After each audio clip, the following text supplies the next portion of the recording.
What's good, y'all? It's your girl, Kristen Ayana, and before we get into this episode, I just gotta say, make sure that y'all subscribe, like, and turn those post notifications on, and stay tuned with Black Talk Radio. Welcome to Black Talk Radio, hosted by Kristen Ayana. Listen as we discuss the latest in Black culture, Black news, and Black entertainment.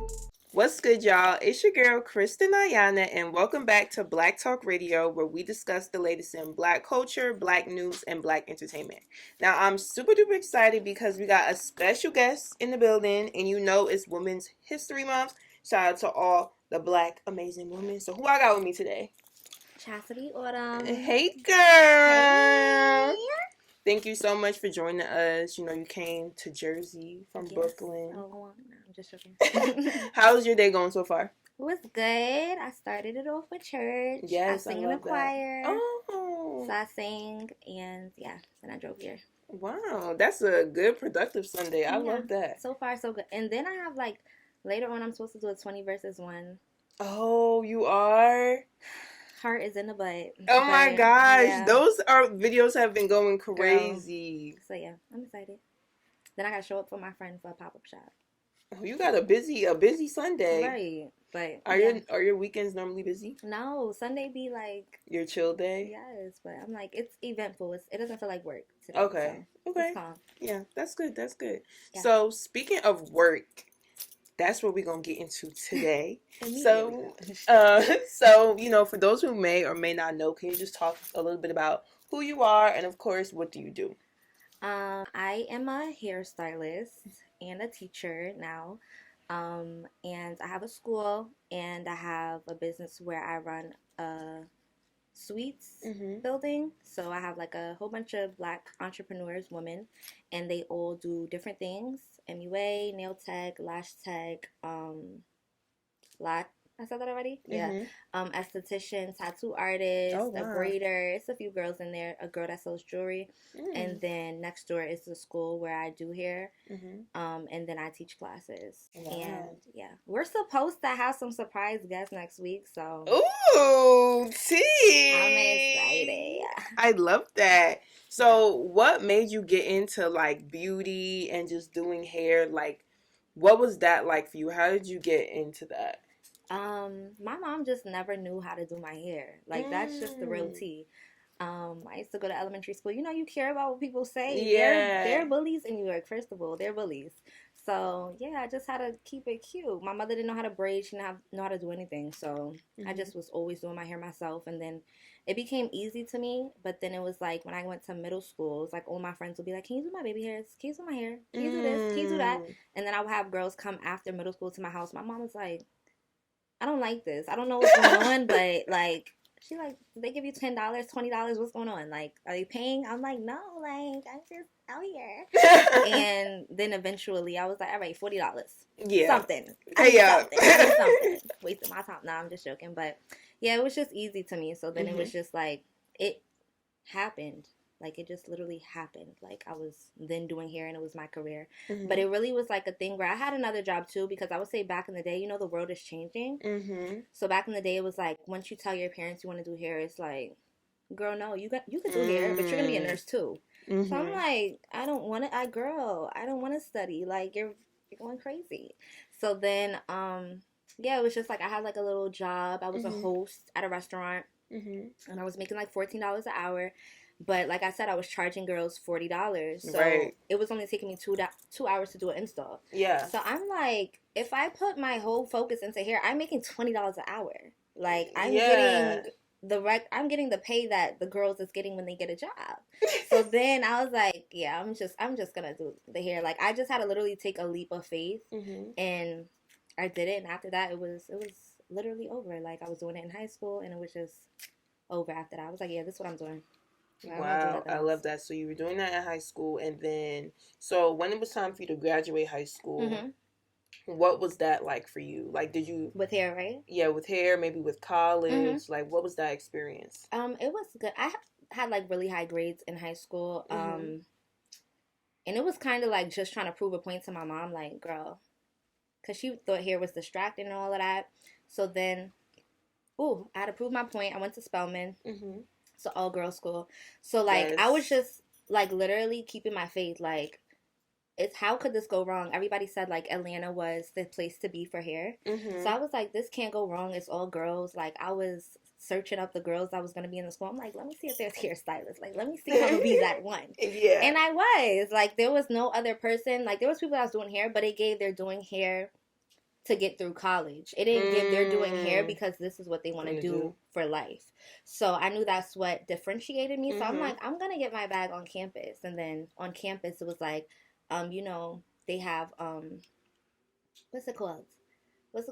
Like, you have to be off of campus at a certain time. Oh, curfew.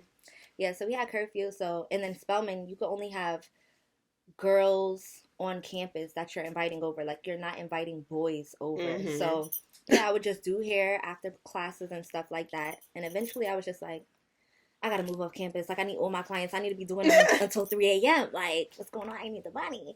So, yeah, I just had to do hair. But I was doing hair to literally pay my tuition. So, there's no fast for none of that. So, yeah. Wow. Yeah. Now, what was your experience like just being, you know, from New York, moving to Atlanta, going to Spelman, you know, one of the most, like, prominent HBCUs, doing hair, you're connecting with, like, I'm assuming a lot of maybe the influencers out in Atlanta and things of that nature. So what was that like? I would say New York has a big thing to do with how it went for me. Because I would say, like, people attract to people that are from New York because we're authentic, like, we're ourselves. I feel like we're natural leaders. Like, we're not following nothing, like, please. Yeah. But, yeah, I would say, like, everybody attracted to me when you go to a different, I feel like if you go anywhere, if you say you're from New York, they're like, oh, girl, what's that? So, yeah, it really gave that vibe. But after that, like, I did get to connect with everybody, but I more so was doing people, and I just wanted people under my wing. You know, sometimes people do people, and they're like, I want to be her personal hairstylist for life. And it's like, that wasn't my end goal because I want to be y'all neighbor. So it was like, I'm going to get y'all under the wing and see what the check is about. See if the check is checking. And it was calm, but I felt like, all right, I could get a bigger bag working with, you know, like, it doesn't matter who you are. So it was cool to meet the people, but it was like, you know, like, cool. Right. Like, we could stay friends. Yeah. But, girl, I'm up for your neighbor, so, like, I don't gotta, you know. I think it's also a good point that you make. Like, how important would you say, you know, being a stylist is having consistent clientele? I would say it's important to have, what would I say? Because a lot of people be like, new people, but I say have the same people. Like, you know, different fields, it's different strokes for different folks, you know what I'm saying? But I would say in the hairstylist industry, I would say be loyal to the people that have been coming to you, because those people will stick beside you forever. You know what I'm saying? So then you are booked and busy. You can get to a point of, I'm only doing my loyals, y'all, because you had that relationship with those people. And I would say even those people, you get so close with them that their whole family is coming to you. You know what I'm saying? Their little sister, their little cousin, you know? So it's like you're forever going to be booked if you just, you know, you don't have to stay loyal. Like, oh, I can't take you because I'm old. But you have to, like, I don't know how to describe it, but just don't push them away. You know what I'm saying? Don't be that one that's like, you did a celebrity, now it's celebrity stylist in your bio, and it's over for everybody. You know what I'm saying? Right. Like, just relax yourself. You know? Like, definitely. That's a good point for sure. Now, the girls do want to know. They want to know when you taking new clients, I heard. Oh, my God. Or how has that been? Because you have your loyal clients. You're also a teacher. You know, you have the suites. So I know, you know, how are you juggling with all of that? Schedule. Yeah. I feel like literally that, because people were like asking me that, like, why are you not taking new clients? Like, do you not like me? I'm like, I'm a social butterfly. Like, I love all of my new clients. It was literally just the fact that the schedule changed. So it's like now I teach Monday through Friday. And then, like, on Sundays, like, after everything that I have to do today, I'm going to go clean the suites and make sure that the girls are restocked in pads and all of the stuff that's in the bathroom, and then mop. And then on Saturdays, now I do my loyals, which I feel like is fair. Because that's the only day, Saturdays, that they're getting out of the month. And it's like, when I used to have my full schedule open, I was fully booked. So it's like, if I only have Saturday open, yeah, they're barely in, okay? So yeah, that's really it. But this month I am rearranging my school schedule because I want to have a different schedule for next month since my school did just open. I'm like getting the flow of it and seeing how I like my schedule, and I feel like I can take a few more classes throughout the day. So what I'm gonna do now, I'm probably gonna open like 2 days throughout the week, and then one of the days I'll do. Okay, T. Okay, that's little T. That's amazing. All right, we're gonna see. We're gonna see. Yeah, we're gonna see. So speaking of your school, yeah. I just want to say congratulations. That is really amazing. Talk to us, just about the process of like getting your school up and running as well as the suites, because I love the design of it, what you want the girls to get out of it. So just talk to us about that. Yeah, so the suites was the first idea that I had. Just basically simply off the fact that when I first moved to Atlanta and like I moved off campus, I was in a suite. Okay. So I moved into this suite. It was called Cut Creators. And I remember like everybody was like, you got to go to Cut Creators. Like Tay used to work in there. Like you're going to network. You're going to meet all the girls. So I'm like, all right, let me go in there. But then when I went in there, he already had left. So I was like. You want to know what's crazy though? Wait. Cut Creators, I feel like the person that started, they're from Jersey. Yeah, they are. They are from Jersey. Here I go. But yeah, he's from Jersey. He is. So when I seen that, I was like, oh my God. Because Atlanta is known for sweets. Like they do their big one with sweets. So I'm like, I want to bring this to New York. And then when I came to New York, the owner of a shop that I used to work at, I would always go to this one shop when I came back to New York. He started like he just started building rooms because he seen like girls wanted privacy. So then I was like, yeah, watch. I'm just going to stack my bread real quick and I'm going to go make a suites building. So that's how the suites idea came about. And then the school idea just literally came about because I had a different idea. I went on tour before and, I went on tour a few times, but I went on tour. My first idea was like, okay, I'm going to get an RV and I'm going to just like go around and do hair. But then I was like, no, like I don't want to do an RV because my friend Jonathan just had gotten gifted an RV and I'm like heavy on trendset. So I don't want to follow nobody's lead. Right. So I'm like, all right, friend, I'm going to give it to you. Da, da, da. So I'm like, yes, friend, period. He like, girl, you could come on a tour anytime. So I'm like, all right, like, I'll come on a tour with you. But I'm like, yo, when I went home, I'm like, okay, God, like, he's going to do that, and I want to support him. I always talk to God. So I'm like, I want to support him. I move with a clean heart. So it's no jealousy. It's applause only. So I'm like, I move with a clean heart. God, I'm going to need a new idea, though, by this week. I need an idea. So then I was just thinking about it every single day. And it was just like, okay, you did do tour already, though. Like, you did it already. You got the experience. Because when I used to do cash tour, and I was like setting the little trends for the like baby hairs and stuff. I was going all over the place to like show girls how to do the baby hairs. So I was like, when I did that though, I was not making any money for real. Because of the cost. Like I was paying for a flight there and back, basically.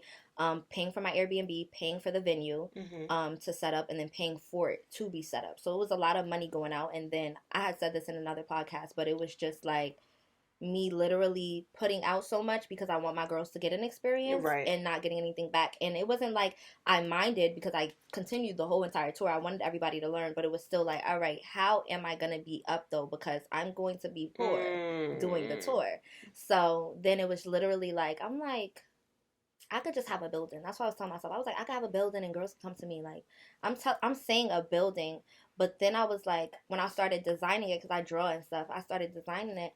And I was like, these rooms that I'm making, this is like a school. Like, I could do a school aesthetic. Like, I didn't want to call it a cosmetology school because, then the girl's like, you teach how to dye hair and how to... I'm like, no, you're not getting a cosmetology license. I'm going to teach you urban stuff. I'm going to teach you the trends that I set.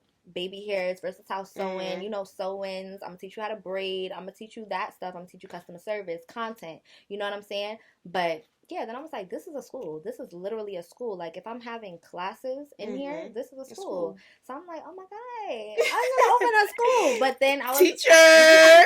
What? Nah, but I was like, yeah, I'm going to open a school. And yeah, it just went like that. It literally just went like that. And I just kept it low. for like a whole year, because I bought it literally for my birthday last year, May. And I didn't say anything because I was like, if I say something, you know how girls are. Once you say something, they start saying something like, yeah, y'all, I think I want to have a. I'm like, you just need to shut up about this, all right? You shut up and then you pop out with it. So, yeah, that's what I ended up doing. Wow. What? Yeah. You know, what is it like teaching the girls now? Or, like, what's your favorite part about just teaching these classes and interacting with your students? I would say that they're really learning. Like, I like that. They come in inspired and they just want to know, because you know some people come into a room sometimes and they feel like they already know, but they're willing to learn from the beginning. Like, because I teach my courses beginner friendly.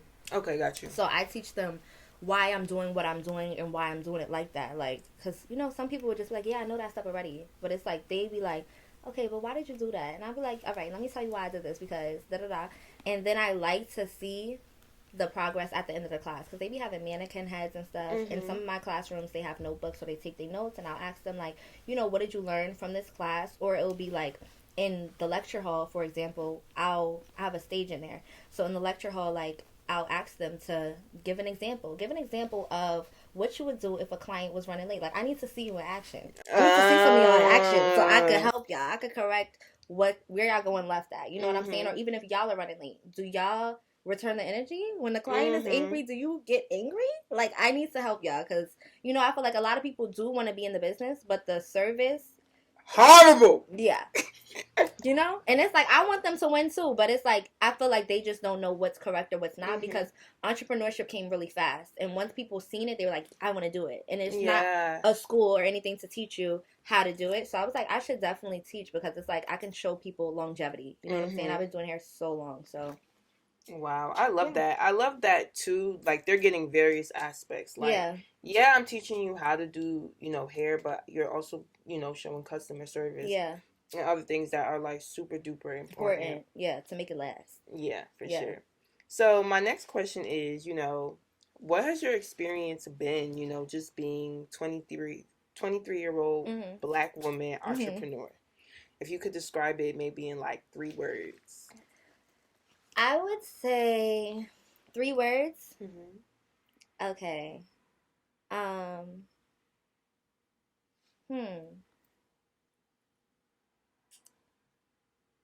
Exhausting. Definitely exhausting. I would say 3 words only. If you got more, you can do good 4 or 5. Oh my god. Okay.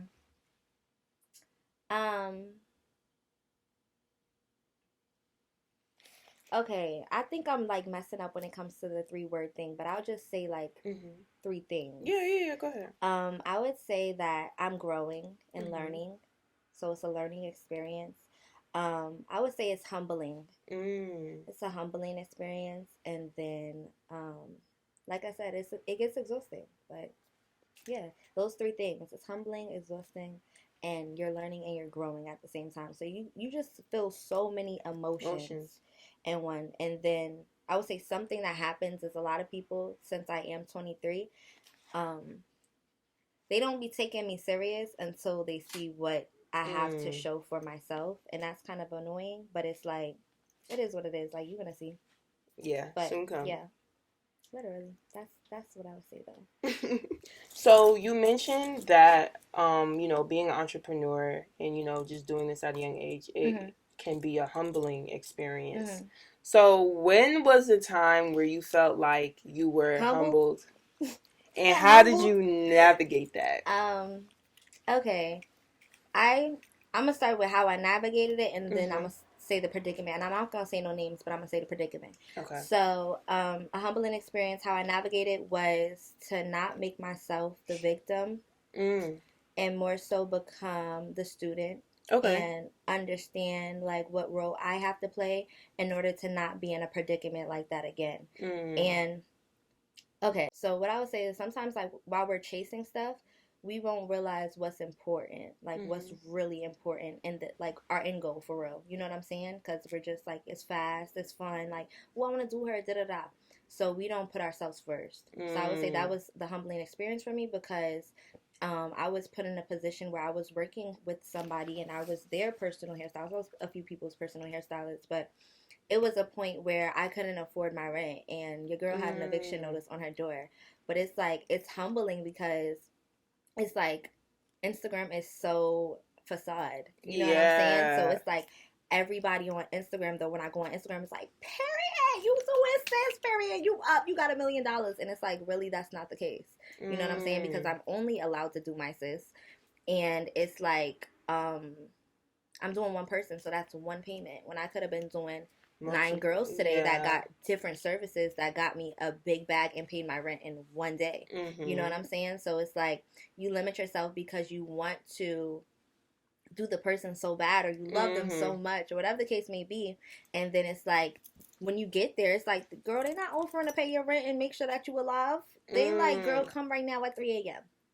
My hair just popped out of proportion, and it's like, girl, my regular client would have had that headscarf on. Like, it'd be a lot of stuff where you want to side eye, but then it's like, no, you should have set your boundaries. You know what I'm saying? Like, yeah, I would say I had to set my boundaries. Like, no, I'm available this day. Like, you have to be okay with being that person. You know what I'm saying? Because some people view it as, oh, I want to be nice, though. And it's not about being nice. You could be nice, but you have to set your boundaries and say what's okay for you. Right. Because if not, you're going to be one of those people that's, like, expecting things or entitled to things. That it's like, I don't know, sometimes you really feel like, I'm a good person, like, you know, like, she should just hold me down. Like, she see me waking up. But then it's like, no, girl, you should say, I'm not waking up at so-and-so to do nothing. This is my time that I'm available for you. Hey, are you available today and it's your off day?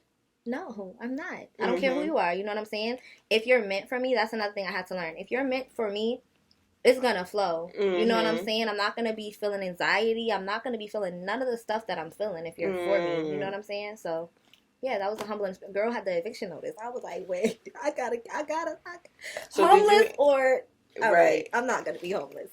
So did you have to break it to them like, I can't do this anymore? Yeah, that was just it. And I was sad at first, but it was like I knew that God had a bigger something for me. Like I just knew, like, I don't know, it was my faith. Like, my faith was just like, you have to leave this situation, though. Like, you have to get out. Like, it's something higher for you unless you want to not be the neighbor. Because how things were going, I was never going to be if I'm getting an eviction notice, I'm not on my way to being your neighbor. Okay? Yeah. And I told myself that the end goal was to be your neighbor. So how, you know? It was just like a how. And I was like, what was I, 20? You know, 19, 20, 21. So... yeah, I had to just wake up. I ran right back to New York. I was like, oh, I'm going to my city. I need to, I don't know. And then that's when you got the fuel. Yeah, I cleared up. I got on my hustle. I'm like, big boss things. Yeah. Yeah.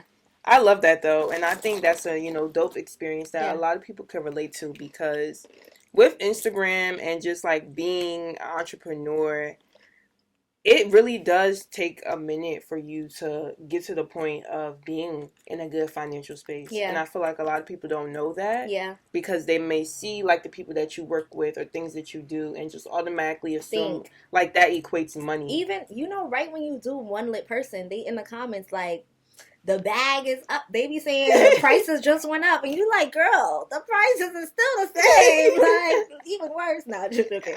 But that be the case, Right. No, for real. Now, one of the questions I wanted to ask was that you've worked with, various celebrities, influencers. What would you say has been, like, one of your most memorable experiences working with a celebrity client?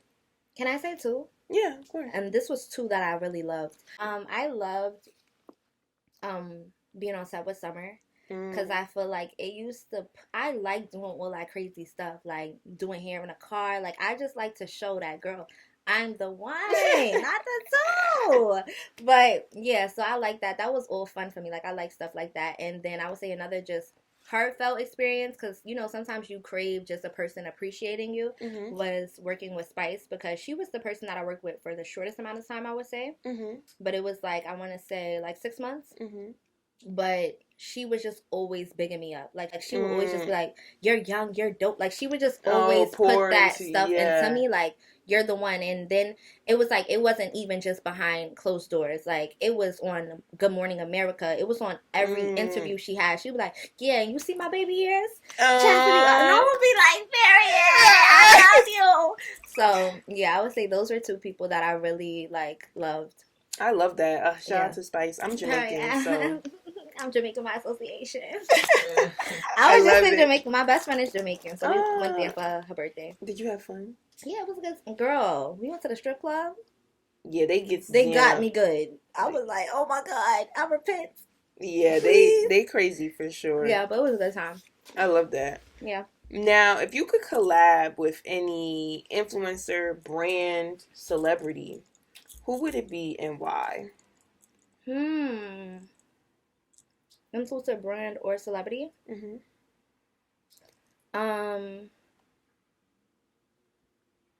Brand, I don't know. Dang, I really don't know a brand. Celebrity, I would say, like, I want to talk to Michelle Obama. Like, I want to do her hair. Like, just because at first I was thinking in my head, like, Oprah, but, you know, like, you can't listen to what people say, but I don't know. I don't know. Oprah gave me, my eye is twitching. Yeah. But I love you. Oprah, I love you. But I would say Michelle Obama, just because I be seeing her interviews. I be seeing her give back. I see her talk to community. I see her talk to black girls. Her wig, you know, I want to be on it. Okay, so, yeah, I would say Michelle. Like, she gives. And if I wasn't going to say Michelle, I would say Beyonce, because I always say, like, the queen. So, yeah. And then Nikki, Tay got it. He got it under control. I fuck with Tay, so. Okay. He got it. You know what he's doing. So, yeah. I love that. I think those are good choices for sure. Yeah. Now, you do so much, like, with the suites, school. You're still doing hair for your clients. So, do you have, like, a team, an assistant, and is it just you? And how's that been? Geez, I don't have a team. I am behind every single thing that has to do with Chassidy Autumn, whether it's text messages, whether it's content, whether it's everything. And I feel like I'm just a person that if I feel like you're doing something that I could do, like if you're slacking in any type of way, I'm taking the job away, because I feel like I can do that. Like if you're gonna respond to my clients late, I could do that. I could get off of work and respond to my clients late. Like I feel like I'm real persistent and picky, and I care about my client's experience, period. And I want to be in control of what their experience is. And I feel like a lot of people you hire sometimes don't realize that, like, you have to feel like this is your business too. You have to feel like you made this business too, so that you could take it as serious. You know what I'm saying? Because it's like, it just won't be taken as serious, or it's like, oh wait, hold on, my boyfriend is girl. I don't have a boyfriend. I don't understand you. I don't understand what you're talking about right now. So you know what I'm saying? My business is my boyfriend, my baby, my everything. You know what I'm saying? So it's just like that be what I be going through a little bit, because it's just like, once I'm hiring, I'm fine. It'd be crazy, like, I feel like as they be coming with the energy, like, yeah, girl, I'm here for life, and I'll be like, period. I hope. Like, I hope. Like, I want to go there with them, but then it's just like, girl, I hope. You know what I'm saying? But I don't like the slack. I don't slack on nothing. So it's just like, I expect the same in return. Or just like the, just like telling me in advance. Like, you know, some people be afraid sometimes when they work for me, because, I don't know, like a perception from Instagram. So it's like they're afraid to tell me if they can't do something, so then they're fucking shit up. But no, you say that.